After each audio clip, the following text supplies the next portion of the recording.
Ration card e KYC को नहीं आसीगला आउ एक बड़ अपडेट। तेबे जो माने राशन कार्ड रे एपर्यंत ई केवाईसी करि नाहंती तेबे केउ तारीख सुधा करि पारिबे।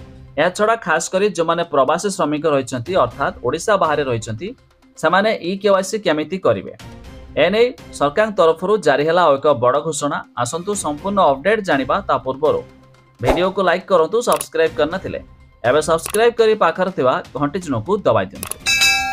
Ration card e KYC update पई ओडिसा आसीबाकू पड़िबो नाही।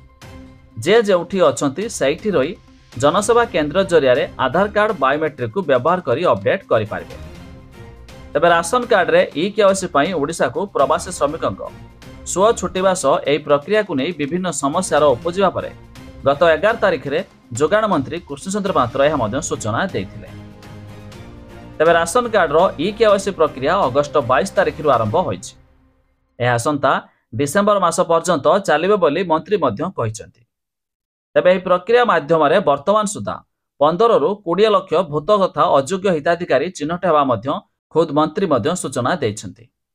तबे मिलुथिबा सूचना मुताबक अयोग्य राशन कार्ड धारी चिन्हट हेबा परे अर्थात आसंता अक्टोबर मास ठारू नूतन राशन कार्ड बंटन प्रक्रिया आरंभ हेबो।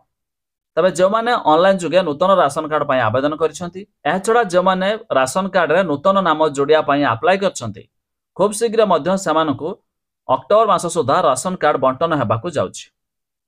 एहा छडा जो माने प्रवासी श्रमिक अर्थात ओडिसा बाहर रहिसंती सेमाने मध्य ऑनलाइन पोर्टल जोगे बायोमेट्रिक साहाय्य राशन कार्ड रे ई केवाईसी करि पारिबे। तबे आपण माने केउ जिल्लारो वीडियो देखुछंती ता निहाती कमेंट करी जणाबे।